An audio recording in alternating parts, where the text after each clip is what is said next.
رحم اللہ من قرأ الفاتحہ بسم اللہ الرحمن الرحیم الحمدللہ رب العالمین الرحمن الرحیم مالک یوم الدین ایاک نعبد و ایاک نستعین اہدنا الصراط المستقیم صراط الذین انعمت علیہم غیر المغضوب علیہم ولا الضالین اللہم صل علی محمد و آل محمد لا حول ولا قوة الا باللہ العلی العظیم حسبنا اللہ نعم المولا و نعم النصیر اعوذ باللہ من الشیطان اللعین الرجیم بسم اللہ الرحمن الرحیم الحمدللہ الذی ہدانا لہذا وما کننا لنہتدی لولا ان ہدانا اللہ لقد جاءت رسل ربنا بالحق جد الحسن والحسین مولانا ومولا الثقلین الذي سمي في السماء بأحمد وفي الأرض بأبي القاسم محمد اللهم صل على محمد وآل محمد ثم الصلاة والسلام التحية والإكرام على أهل بيته الطيبين الطاهرين الهداة المهديين لا سيما على بقية الله في الأرضين روحي وأرواح العالمين له الفداء ورحمة الله على محبيهم ولعنة الله على أعدائهم أجمعين من الآن إلى قيام يوم الدين أما بعد فقد قال الله الحكيم في كتابه الكريم وهو أصدق الصادقين بسم الله الرحمن الرحيم من المؤمنين الرجال صدقوا ما عاهدوا الله عليه فمنهم من قضى نحبه ومنهم من ينتظر وما بدلوا تبدیلا صدق اللہ العلی العظیم۔ عزاداران سید الشہداء، جس آیہ کریمہ کے ذیل میں ہماری گفتگو جاری ہے، سورہ احزاب کی 23ویں آیت، جس میں خداوند عالم یہ ارشاد فرماتا ہے کہ من المؤمنین رجال صدقوا ما عاہدوا اللہ علیہ، مومنین میں سے کچھ مرد ایسے ہیں جو اللہ سے وعدہ کرتے ہیں تو اس وعدے کو وفا بھی کرتے ہیں، ذرہ برابر اللہ سے کیے ہوئے وعدے میں خلاف ورزی نہیں کرتے، اور اس وعدے کی وفائی میں کچھ لوگ اپنی جان تک قربان کر دیتے ہیں، اور کچھ وہ ہیں جو اپنی جان کو قربان کرنے کے لیے انتظار کرتے رہتے ہیں کہ کب ہمیں وہ موقع ملے، کب وہ وقت آئے کہ ہم اپنی ناچیز جان کو اللہ کی راہ میں قربان کر سکیں۔ وما بدلوا تبدیلا، ذرہ برابر ان کے ارادے میں، ان کے ایمان میں تبدیلی آنے والی نہیں ہے۔ عزیزو، یہ اللہ کے مخصوص بندے ہیں، ایسے بندوں کو ہمیں تلاش کرنے کی ضرورت ہے تاکہ ان کے نقش قدم پر چل کر ہم اپنی بندگی کو بہتر بنائیں اور اللہ کے ویسے بندے بنیں جیسے اللہ چاہتا ہے۔ عزیزو، ہماری گفتگو جاری ہے خصوصیات شہدائے کرب و بلا علیہم السلام کے موضوع پر، اسپیشالٹی آف شہدائے کرب و بلا علیہم السلام، یعنی کربلا کے شہیدوں میں وہ کیا خاص خصوصیتیں ہیں کہ جن کی وجہ سے آج تک ان کا تذکرہ بھی ہے، وہ خود باقی ہیں، ان کا نام بھی لیا جا رہا ہے، احادیث میں بھی مسلسل ان کے کمالات کا تذکرہ ہے، ان کی قربانیوں کا تذکرہ ہے، ان کی خصوصیات کا تذکرہ ہے، اور امام معصوم نے خود ان کی طرف خطاب کر کے تمنا کی ہے، اے کاش ہم تمہارے ساتھ ہوتے تو وہی کامیابی ہمیں حاصل ہوتی جو کامیابی تمہیں نصیب ہوئی ہے. یعنی فوز عظیم تک پہنچ گئے ہیں، یعنی عظیم کامیابی. اللہ اکبر. دیکھیے کامیابی اور ہے، عظیم کامیابی اور ہے، فوز اور ہے، فوز عظیم اور ہے. یعنی انسان اپنی زندگی میں محنت کے نتیجے میں، عمل کے نتیجے میں، ایمان کے نتیجے میں کامیابی حاصل کر سکتا ہے، لیکن کربلا والوں نے کوئی عام کامیابی حاصل نہیں کی ہے، بلکہ عظیم کامیابی جس کو فوز عظیم کہا جاتا ہے. تو ان کی خصوصیات کے سلسلے میں گفتگو ہو رہی تھی. اگر آپ کے اذہان عالیہ میں وہ کربلا والوں کی خصوصیتیں جو میں نے پچھلی 4 مجلسوں میں ایک ایک کر کے بیان کیا اگر محفوظ ہیں تو میں بس سرسری ایک نظر ڈال دیتا ہوں تاکہ جو ہمارے اس مجلس میں نئے افراد شامل ہوئے ہیں ان تک بھی یہ بات پہنچ جائے. پہلی خصوصیت جس کا میں نے تذکرہ کیا کہ وہ یہ کہ کربلا والے سب کے سب مضبوط اور قوی ایمان کے مالک تھے. دوسری خصوصیت یہ کہ وہ سب کے سب اہل بصیرت تھے، یعنی اپنے زمانے کو بھی پہچانتے تھے اور اپنے زمانے کے امام کو بھی پہچانتے تھے. اس لیے کہ امام کو پہچاننے کے لیے، امام کو سمجھنے کے لیے بصیرت چاہیے، یعنی دل کی آنکھیں روشن ہو تبھی وہ انسان امام وقت کو پہچان سکتا ہے. اور تیسری خصوصیت ہم نے بتائی کہ یہ کرب و بلا والے اہل یقین تھے، یعنی یقین کی آخری منزل پر پہنچ چکے تھے.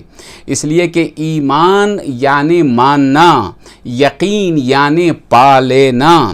کسی بھی چیز کو پورے وجود میں جو شخص پا لیتا ہے تو گویا وہ یقین کی منزل پر فائز ہے. کرب و بلا والوں نے نہ صرف یہ کہ ایمان لایا تھا، نہ صرف یہ کہ وہ خدا کو مانتے تھے اور وہ قیامت کو مانتے تھے، گویا انہوں نے اپنے وجود میں پا لیا تھا. ان کے وجود میں خدا کا انہوں نے اپنے اندر جو ہے وہ خدا کو پا لیا تھا. انہیں ہر جگہ خدا ہی خدا نظر آ رہا تھا. ایک اور خصوصیت جس کا آج میں تذکرہ کرنے جا رہا ہوں وہ یہ ہے کہ کرب و بلا والے یعنی معرفت کے ساتھ ساتھ بندگی خدا کی عظیم منزل پر فائز تھے، یعنی بندگی خدا کی معراج پر فائز تھے، کمال عبودیت کے درجے پر فائز تھے. یعنی ایسے بندے تھے جیسے بندہ ہونا چاہیے. دیکھیے ہم اپنے آپ کو کہتے ہیں کہ ہم خدا کے بندے ہیں، ہم عبداللہ ہیں، ہم اللہ کے بندے ہیں، اللہ کے سرونٹ ہیں. ہم اپنے آپ کو اللہ کے بندے کہیں یہ اور بات ہے، خدا کسی کو یہ کہے کہ یہ عباد اللہ ہیں، یہ عباد الرحمن ہیں، اللہ کے بندے ہیں تو یہ اور بات ہے. یعنی شہدائے کربلا وہ اللہ کے خاص بندے تھے کہ جن کو اماموں نے کہا کہ یہ اللہ کے بندے تھے اور اللہ نے خود ان کی بندگی کو قبول فرمایا ہے.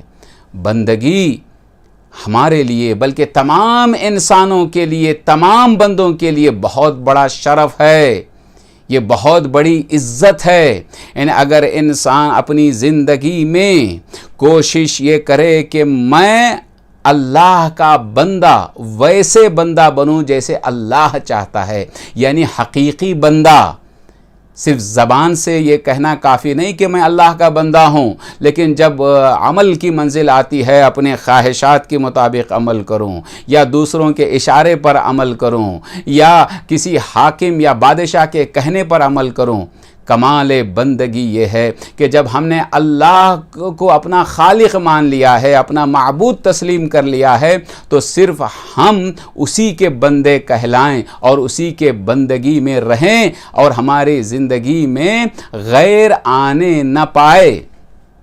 دیکھیے اللہ کی بندگی کا سب سے بڑا یہ فائدہ ہوتا ہے کہ ہم غیروں کے سامنے سر جھکانے کی ضرورت نہیں ہوتی. ہم ہر ایک کی اسارت سے آزاد ہو جاتے ہیں. یعنی جب انسان عباد الرحمن کی منزل تک پہنچ جاتا ہے، اللہ کا بندہ بن جاتا ہے، پھر وہ شیطان کا بندہ نہیں رہتا، پھر وہ خواہشات کا بندہ نہیں رہتا، پھر وہ مال و دولت کا بندہ نہیں رہتا، پھر وہ حکومت کا بندہ نہیں رہتا، صرف اللہ ہی کا بندہ رہتا ہے۔ یعنی اگر اس ایک خدائے حقیقی کے مقابل میں اگر ہم نے اپنے سر کو تسلیم کر لیا، اپنے سر کو جھکا دیا، تو پھر یہ سر اتنا بلند ہو جائے گا کہ پھر اس سر کو کسی غیر کے آگے جھکانے کی ضرورت نہیں ہے، شیطان کے آگے خم کرنے کی ضرورت نہیں ہے، اپنے خواہشات کے آگے جھکانے کی ضرورت نہیں ہے، بلکہ مال و دولت کے آگے، حکومت کے آگے، دنیا کے حاکمین کے آگے بھی اس سر کو جھکانے کی ضرورت نہیں ہے۔ یعنی خدا کی بندگی میں آ جانا، غیر خدا کی اسارت سے انسان آزاد ہو جاتا ہے۔ اور یہ یاد بھی رکھیے گا کہ ہمارے لیے بلکہ تمام انسانوں کے لیے سب سے بڑا شرف ہے، سب سے بڑی عزت کی بات ہے، انسان مال و دولت حاصل کرنے کے بعد، شہرت حاصل کرنے کے بعد، حکومت حاصل کرنے کے بعد، اقتدار اور منصب حاصل کرنے کے بعد جو چیز سب سے زیادہ چاہتا ہے وہ یہ کہ اسے عزت مل جائے۔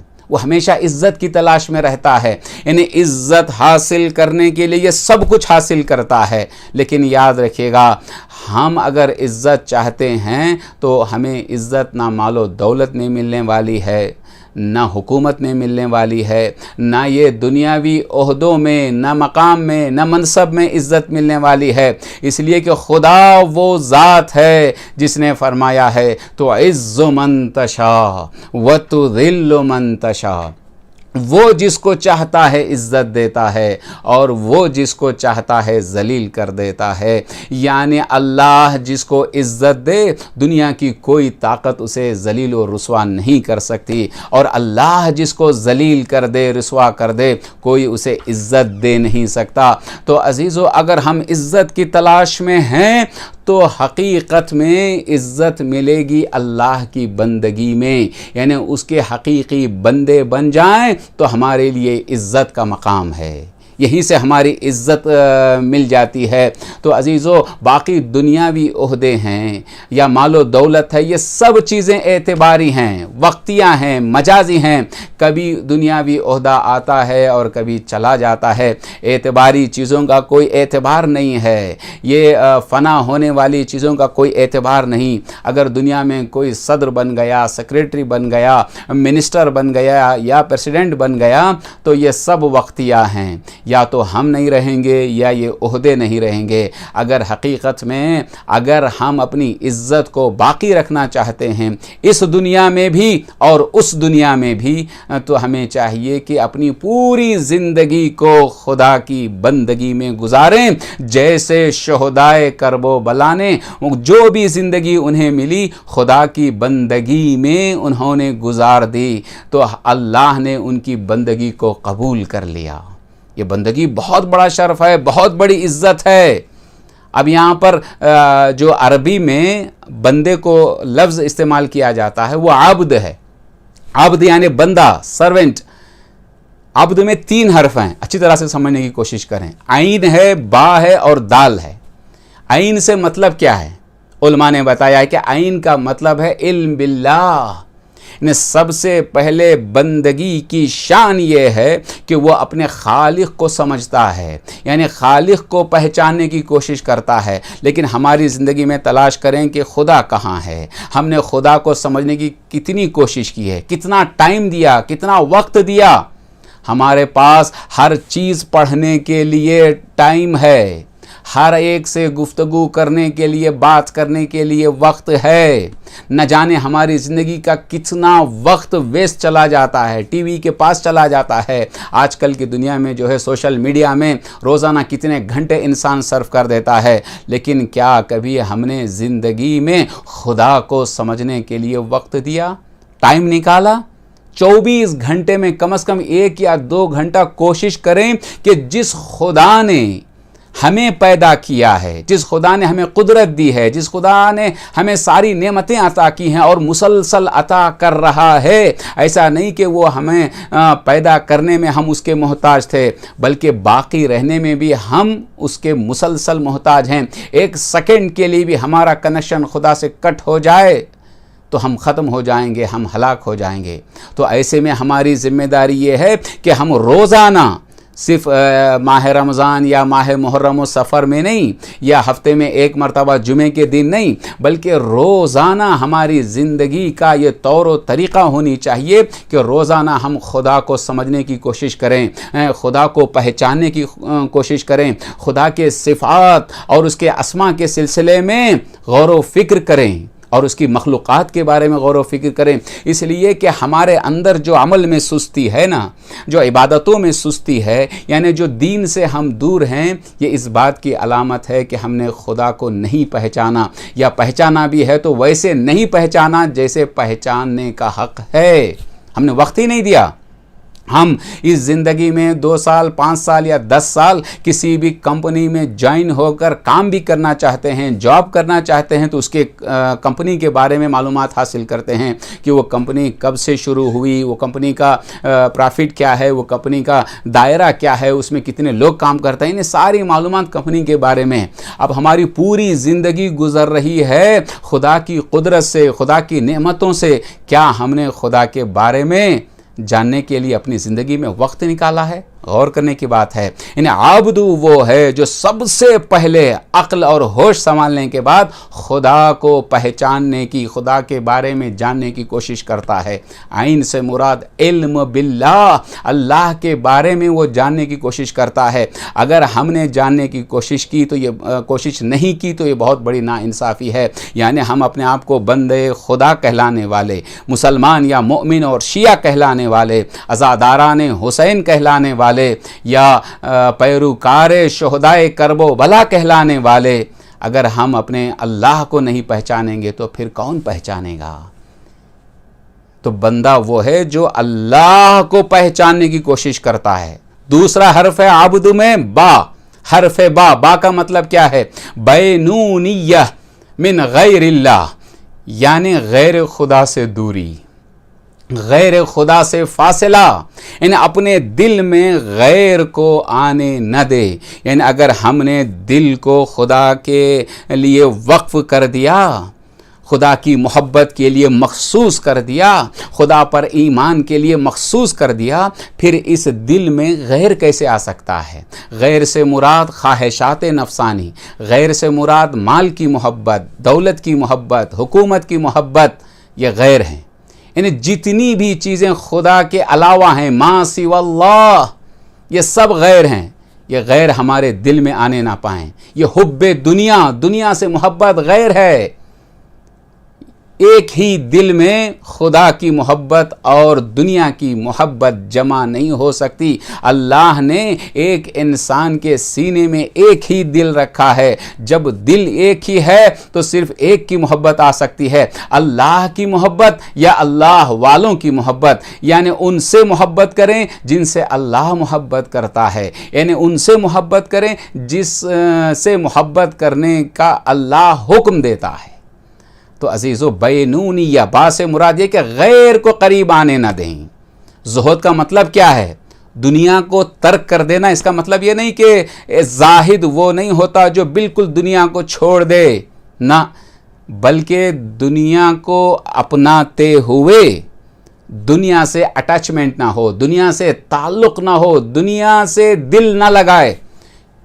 ایک مومن کے پاس اگر اچھا بنگلہ ہے تو بری بات نہیں ہے، اچھی سے اچھی گاڑی ہے، اچھی سے اچھی کار ہے تو کوئی بری بات نہیں ہے، اچھی چیز ہے۔ اللہ کی نعمتوں کو وہ زیادہ سے زیادہ استعمال کر سکتا ہے۔ اگر بہترین باغ ہے یا باغات ہیں تو کوئی بری بات نہیں ہے، اچھی بات ہے۔ لیکن کسی بھی دنیاوی چیز سے اٹیچمنٹ نہیں ہونا چاہیے، لگاؤ نہیں ہونا چاہیے، تعلق نہیں ہونا چاہیے۔ یہ تعلق ہے جو خطرناک ہے، جو انسان کو خدا سے دور کر دیتا ہے اور انسان بندگی خدا سے باہر نکل جاتا ہے۔ یعنی دولت ابتدا میں، مال جو انسان پہلے حاصل کرتا ہے اتنا زیادہ اٹیچمنٹ نہیں ہوتا، جیسے جیسے مال بڑھتا جاتا ہے اٹیچمنٹ بڑھتا چلا جاتا ہے، تعلق بڑھتا چلا جاتا ہے۔ اس لیے مال کو مال کیوں کہا جاتا ہے معلوم ہے؟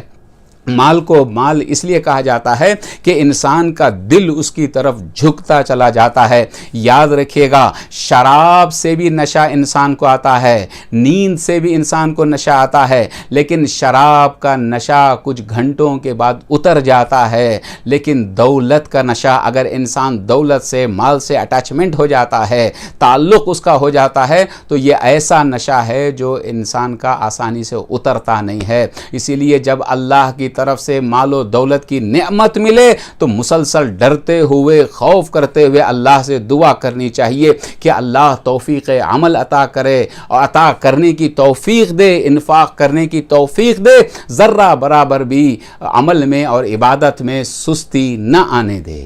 خود آپ آزما سکتے ہیں کہ دولت جو مسلسل جو مجھے مل رہی ہے، مال جو مجھے مل رہا ہے، یہ مال مجھے خدا سے دور کر رہا ہے یا قریب کر رہا ہے؟ اگر وہ مال انسان کو خدا سے دور کر رہا ہے، مسجدوں سے دور کر رہا ہے، مجلسوں سے دور کر رہا ہے، علماء سے دور کر رہا ہے، دین کے احکام سے دور کر رہا ہے، تو یہ بلا ہے، یہ نعمت نہیں ہے۔ اگر مال انسان کو خدا سے قریب کر رہا ہے، جیسے جیسے وہ مال ملتا جا رہا ہے، وہ انفاق کرتا جا رہا ہے، خیر و خیرات کرتا جا رہا ہے، راہ خدا میں لٹاتا جا رہا ہے، مجلس حسین کے لیے خرچ کرتا جا رہا ہے، حسین کے نام پہ وہ خرچ کرتا جا رہا ہے، تبرک بانٹتا جا رہا ہے، تو خدا کا شکر ادا کرے کہ جو کچھ اللہ نے مجھے مال دیا تھا میں نے اسے راہ خدا میں استعمال کیا۔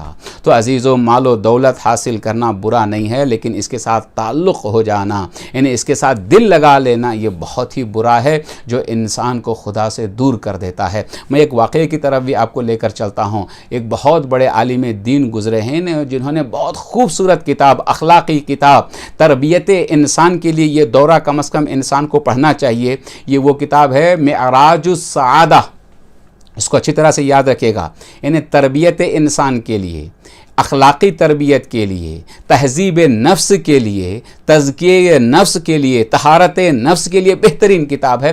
فارسی میں بھی ہے، اردو میں بھی ہے، اور غالباً انگلش میں بھی یہ کتاب ہوگی۔ ایک دورہ اس کو اگر ہو سکے تو آپ پڑھنے کی کوشش کریں۔ ملا احمد نراقی نے اس کتاب کو لکھا ہے۔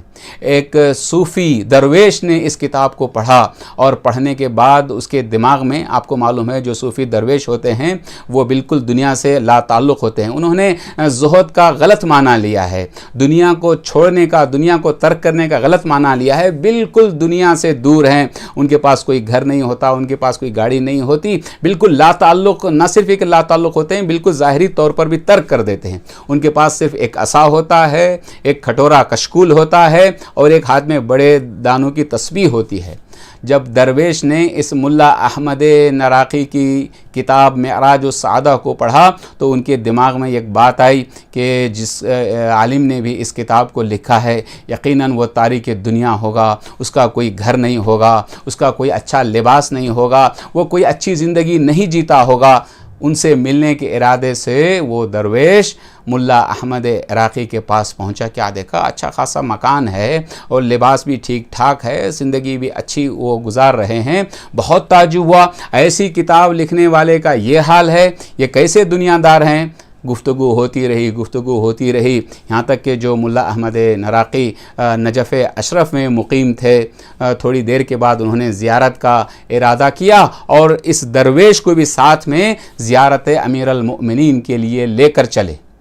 راستے میں اس درویش نے کیا دیکھا کہ اس کے پاس عصا اور جو کشکول تھا وہ ملا احمد نراقی کے گھر میں چھوڑ کر آ گیا ہے۔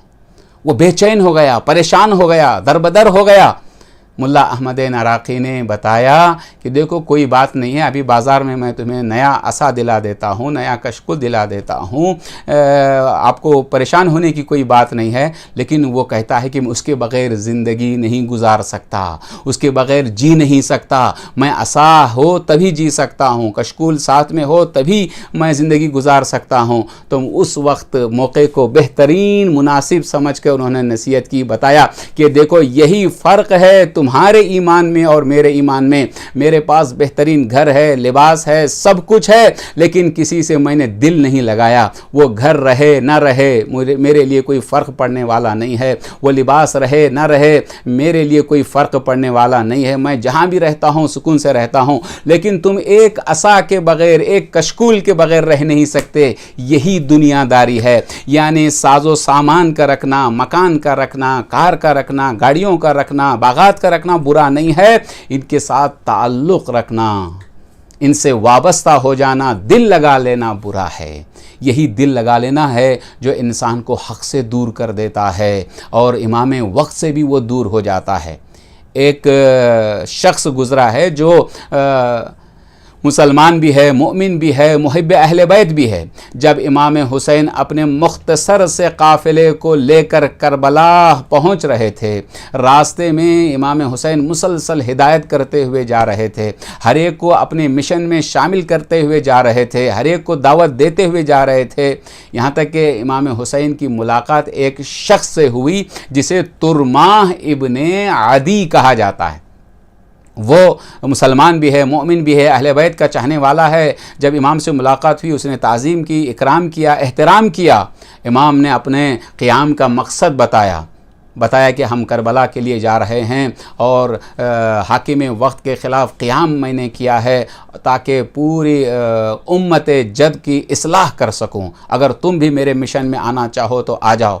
وہ کہتا ہے کہ مولا میں آ نہیں سکتا, میرے ساتھ بہت سارا ساز و سامان ہے, مجھے گھر پہنچانا ہے, گھر جاؤں گا, یہ سارا سامان پہنچاؤں گا, پھر گھر سے اجازت لے کر پھر آؤں گا. وہ شخص پورا ساز و سامان لے کر اپنے گھر پہنچا اور پہنچنے کے بعد کافی دیر کے بعد واپس لوٹا.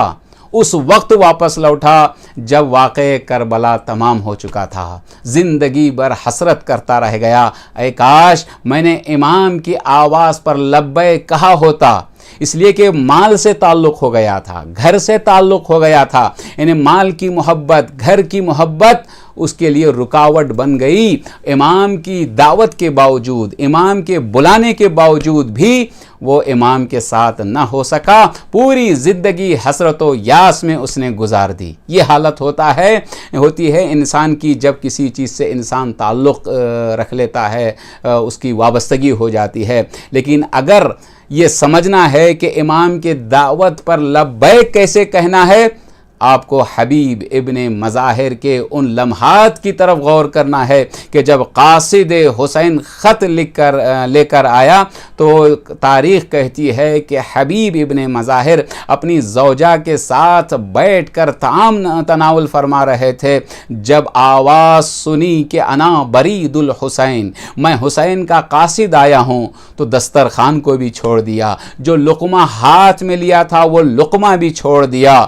اور جب پیغام سنا, جب دعوت دیکھی امام کی طرف سے, امام نے نصرت کے لیے بلایا تھا, تو گھر کو بھی چھوڑ دیا, زوجہ کو بھی چھوڑ دیا, اپنے شہر کو بھی چھوڑ دیا. بتایا کہ بندے خدا کون ہوتا ہے جو سرتا پا امام وقت کے آگے اپنے وجود کو تسلیم کر دے, اسے حقیقی بندے خدا کہا جاتا ہے. یہ بندگی کی شان, یہ معرفت حبیب ابن مظاہر میں تھی, جنہوں نے تسلیم اور رضا کے ذریعے سے بندگی کی شان کو بتا دیا. تو عزیزو, جب ہمارا تعلق غیر خدا سے ہو جاتا ہے, ہم خدا کے حقیقی بندے بن نہیں سکتے. عین سے مراد علم باللہ, بے سے مراد بینونیہ, یعنی غیر اللہ, یعنی غیر خدا ہمارے دل میں نہ آنے پائے. اس لیے کہ یہ دل مومن کا خصوصی طور پر, بندے خدا کا خصوصی طور پر اللہ کا گھر ہوتا ہے, اس میں غیر کو آنے نہیں دینا چاہیے. دال سے مراد دنو کہتے ہیں قرب پروردگار, اللہ سے قریب ہونا.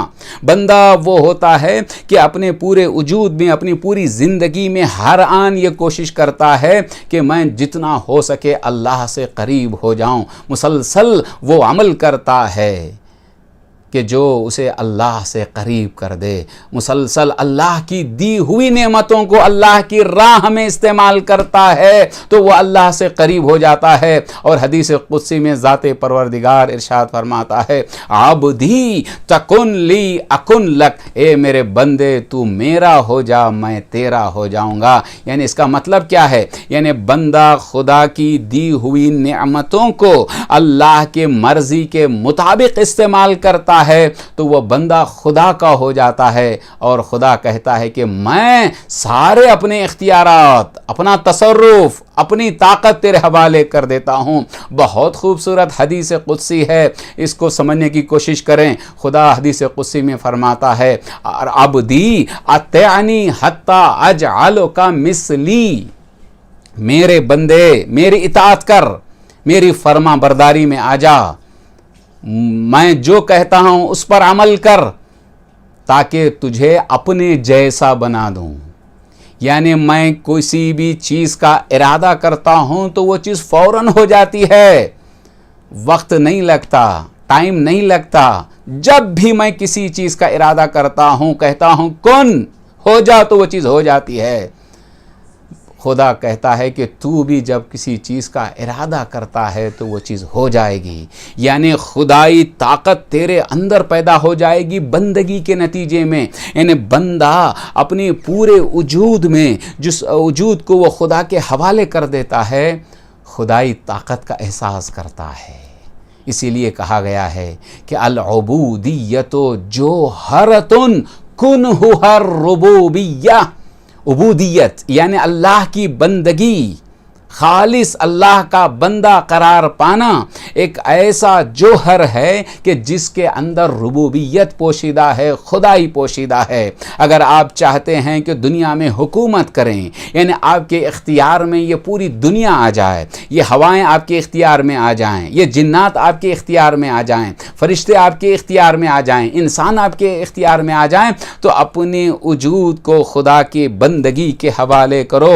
خدا اپنی خدائی اختیارات یعنی اپنی طاقت کو، اپنی قدرت کو تمہارے حوالے کر دے گا۔ یعنی ایک انسان کے اندر سوال پیدا ہوتا ہے کہ بندے کے اندر خدائی طاقت کیسے، خدا کے صفات کیسے ایک بندے کے اندر آ سکتے ہیں؟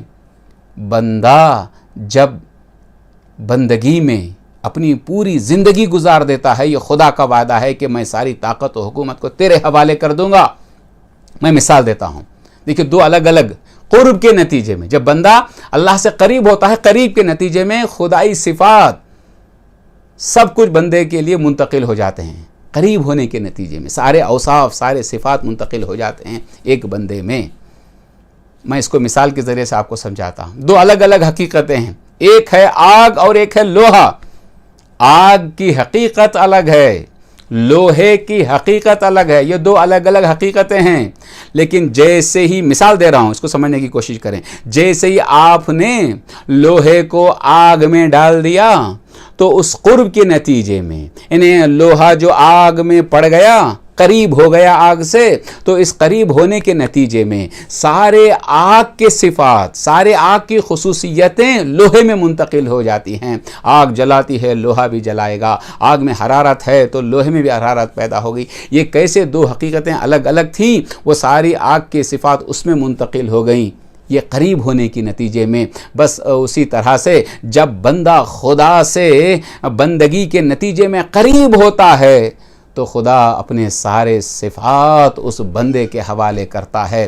وہ رحمت پروردگار جس کی وسعت کا کوئی اندازہ نہیں کر سکتا، اگر کوئی بندہ اپنی پوری زندگی کو خدا کے حوالے کر دے تو اس بندے کو خدا مظہر رحمت خداوندی قرار دے دے گا۔ اگر بندگی کی معراج دیکھنا ہے تو کربلا میں دیکھیے، امام جعفر صادق نے بہت ہی خوبصورت انداز میں فرمایا، بندہ کہتے کسے ہیں؟ بندہ اسے کہتے ہیں کہ جو کچھ اللہ نے اسے عطا کیا ہے۔ العبد اللہ یرا مما خولہ اللہ الی ملکا، جو کچھ اللہ نے اسے عطا کیا ہے، بندے کی شان یہ ہے کہ جو کچھ اللہ نے دیا اپنی ملکیت نہ سمجھے، اپنا نہ سمجھے، بلکہ جو کچھ اللہ نے دیا ہے اسے امانت سمجھے۔ اگر مال دیا ہے تو مال کو امانت سمجھے، اگر جان دی ہے تو جان کو اللہ کی امانت سمجھے، اولاد دی ہے تو اولاد کو اللہ کی امانت سمجھے، حکومت ملی ہے تو حکومت کو اللہ کی امانت سمجھے، جو کچھ اللہ کی طرف سے ملا ہے اس کو امانت سمجھے۔ ہمیں مال دینے میں کیوں تکلیف ہو رہی ہے؟ اس لیے کہ مال کو ہم نے اپنی ملکیت سمجھ لیا ہے۔ بینک سے پیسہ نکالنا اور دوسروں کو دینا، ہم نے یہ سمجھ لیا کہ یہ میرا پیسہ ہے۔ یہ جان دینے میں کیوں تکلیف ہے؟ اس لیے کہ جان کو ہم نے اپنی ملکیت سمجھ لیا ہے۔ اولاد کو راہ دین میں، خدا کی راہ میں قربان کرنے میں کیوں تکلیف ہو رہی ہے؟ اس لیے کہ اولاد کو ہم نے اپنی پراپرٹی سمجھ لی ہے، اپنی ملکیت سمجھ لی ہے۔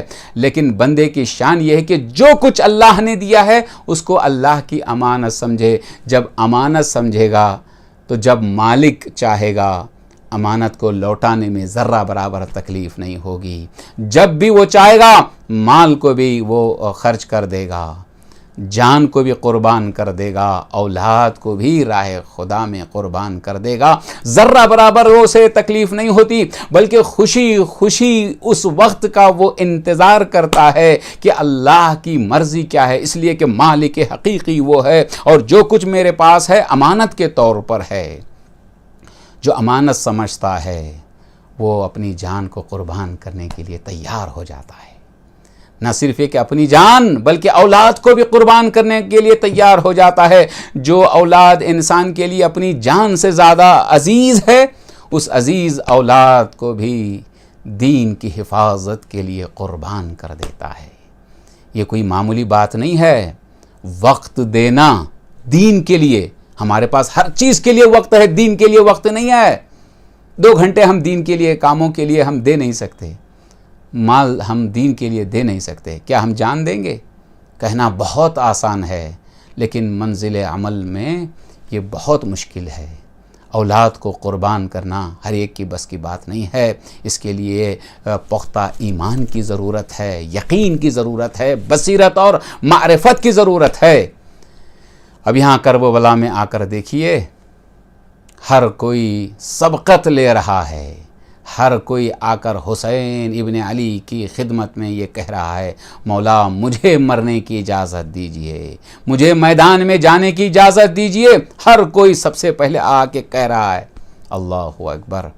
نہ صرف یہ کہ ہر کوئی اپنی جان کو قربان کرنے کے لیے تیار ہے، بلکہ کرب و بلا کی مائیں ایسی مائیں ہیں جن پر ہمارا لاکھوں سلام، جنہوں نے اپنی اولاد کو حسین پر قربان کر دیا۔ بہت فرق ہے دنیا کی ماؤں میں اور کرب و بلا کی ماؤں میں۔ کربلا کی مائیں وہ مائیں ہیں، دیکھیے دنیا کی مائیں کون ہیں؟ ہر ماں یہ چاہتی ہے کہ کوئی زندہ رہے یا نہ رہے، کوئی سلامت رہے یا نہ رہے، میری اولاد سلامت رہے، اپنی اولاد کی سلامتی کی دعا کرتی ہے، تمنا کرتی ہے، آرزو کرتی ہے۔ لیکن کرب و بلا کی مائیں وہ مائیں ہیں کہ جو یہ دعا کرتی ہیں کہ میری اولاد رہے یا نہ رہے، حسین سلامت رہیں۔ اللہ اکبر! شب عاشور آ کر دیکھیے بیویاں کس طرح سے اپنے بچوں کو قربانی کے لیے تیار کر رہی ہیں۔ کہیں لیلا اپنے لال علی اکبر کو تیار کر رہی ہیں، کہیں جناب ام فروا اپنے بیٹے قاسم کو قربانی کے لیے تیار کر رہی ہیں۔ امام حسین خیموں کا پہرا دے رہے ہیں، کبھی حضرت عباس خیموں کا پہرا دے رہے ہیں۔ پہرا دیتے ہوئے ایک اس خیمہ میں پہنچے جہاں زینب کبریٰ اپنے 2 لال اون و محمد کے لیے وصیتیں کر رہی ہیں اور کہہ رہی ہیں، بیٹا دیکھو کل قربانی کا دن ہے، تم جعفر طیار کے پوتے ہو، تم حیدر کرار کے نواسے ہو، تم عباس علمدار کے شاگرد ہو، کل قربانی کا دن ہے، تمہیں جہاد کرنا ہے اور اپنی جان کو ماموں پر قربان کرنا ہے۔ اور یہی ماں یہ وصیت کرتی ہے، بیٹے دیکھو اگر لڑتے لڑتے جہاد کرتے کرتے فرات پہ قبضہ بھی ہو جائے، خبردار پانی کا قطرہ نہ پینا، اس لیے کہ حسین پیاسے ہیں اور حسین کے بچے پیاسے۔ اللہ اللہ، سلام ہمارا زینب کبریٰ کی مامتہ پر جس نے اپنی مامتہ کو بھی حسین پر قربان کر دیا۔ عزیز و محرم کی 5ویں تاریخ ہے، کتنے جلد یہ تاریخیں گزر گئی، بس 5 دن اور رہ گئے ہیں، اور آج اس ماں کے 2 لاڈلوں کا غم کرنا ہے جس ماں نے بڑے نازوں سے پالا تھا، بڑی محنتوں سے پالا تھا۔ اسی اون و محمد کو آمادہ اور تیار کر کے حسین کی خدمت میں بھیج دیا۔ اون و محمد آئے، اپنے ماموں حسین ابن علی کے پاس آنے کے بعد کہتے ہیں، اے ماموں جان، ہمیں جہاد کی اجازت دیجئے، ہمیں رن میں جانے کی اجازت دیجئے۔ ایک مرتبہ تاریخ کہتی ہے کہ امام حسین نے دونوں بچوں کو سر سے پیر تک دیکھا، سینے سے لگایا اور کہا کہ اے بیٹو جاؤ اپنی ماں سے اجازت لے کر آؤ۔ بس اتنا کہنا تھا۔ اون و محمد نے کہا، اے ماموں جان، اماں ہی نے تیار کر کے بھیجا۔ عزیزو، امام حسین نے اجازت دی، ایک کو حسین ابن علی نے سوار کیا اور ایک کو حضرت عباس نے سوار کیا۔ اون و محمد مقتل کی طرف روانہ ہوئے۔ تاریخ بتاتی ہے کہ کسی کا ایک کا سن 9 سال کا تھا اور ایک کا سن 11 سال کا تھا۔ کیا یہ سن لڑنے کا سن ہے؟ عزیزو، یہ بچے چونکہ حیدر کرار کے نواسے ہیں، جعفر طیار کے نواسے ہیں، شجاعت ان کو میراث میں ملی ہے، مسلسل جنگ کرتے رہے۔ ادھر سے آوازیں بلند ہو رہی ہیں، ارے کسی طرح سے اون کو محمد سے الگ کر دو، اگر یہ دونوں بچے ساتھ لڑتے رہے تو ہم ان کا مقابلہ نہیں کر سکیں گے۔ بہت عظیم جنگ کرتے کرتے ایک مرتبہ اون و محمد نے فرات پہ قبضہ تو کیا، لیکن اماں کی وصیت یاد آ گئی۔ بچے پانی کے قریب نہیں گئے، انہیں بار بار کبھی حسین کی پیاس یاد آتی تھی، کبھی حسین کے بچوں کی پیاس یاد آتی، پانی کا قطرہ نہیں پیا۔ پھر لوٹے، جنگ کا آغاز کیا، لڑتے ہوئے ایک مرتبہ کسی شقی نے حملہ کیا، دونوں بچے گھوڑے پر سنبھل نہ سکے، آخری مدد کے لیے آواز دی، یا اماں ہو ادرکنی، ماموں جان ہماری مدد کیجئے۔ جیسے ہی آواز نصرت آئی، ایک طرف سے حسین اور ایک طرف سے عباس اون و محمد کے قریب پہنچے۔ کیا دیکھا کہ اون و محمد خاک و خون میں غلطہ ہیں اور لاشیں پڑے ہوئے ہیں۔ ایک لاشا عباس نے اٹھایا، ایک لاشا حسین ابن علی نے اٹھایا، دونوں لاشیں خیمے کے قریب پہنچے، بیویوں نے حلقہ بنایا۔ ایک مرتبہ امام حسین نے ماں فضہ کو بلا کے پوچھا، بتاؤ بہن زینب کہاں ہے؟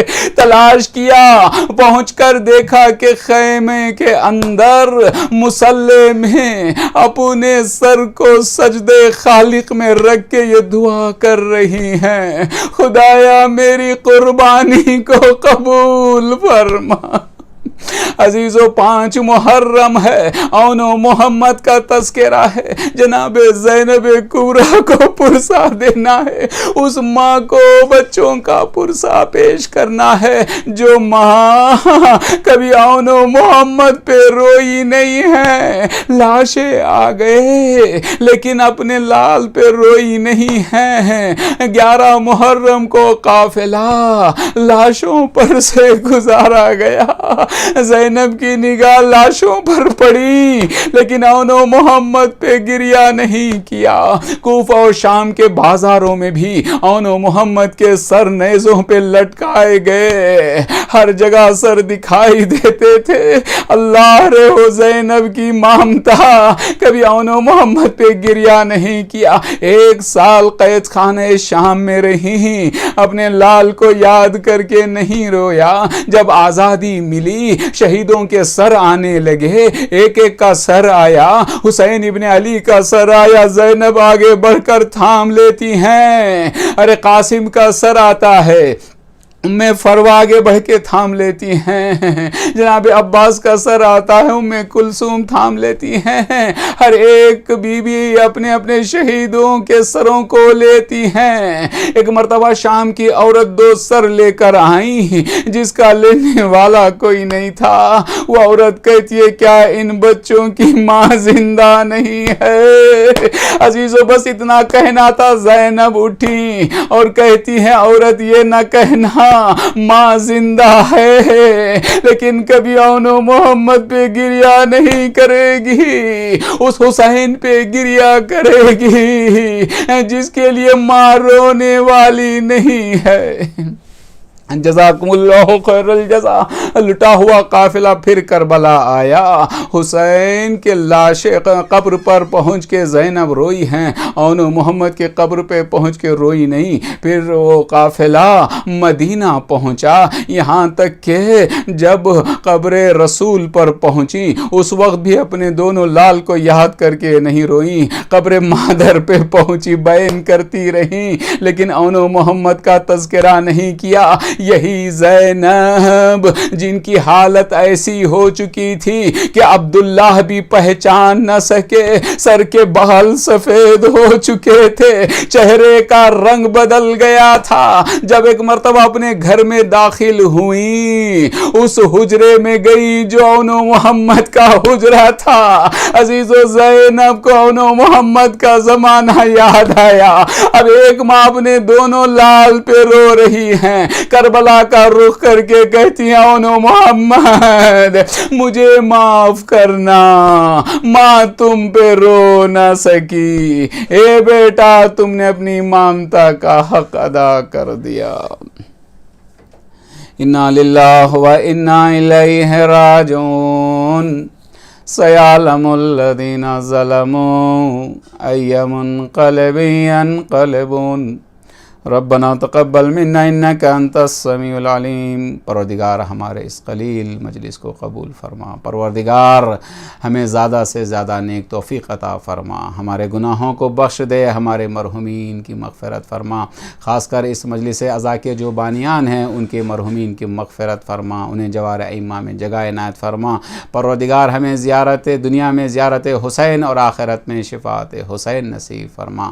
پروردگار ہم سب کو سیرت محمد و آل محمد پر چلنے کی توفیق عنایت فرما، امام کے ظہور میں تعجیل فرما، ہم سب کو ان کے اعوان و انصار میں شمار فرما۔ ماتم حسین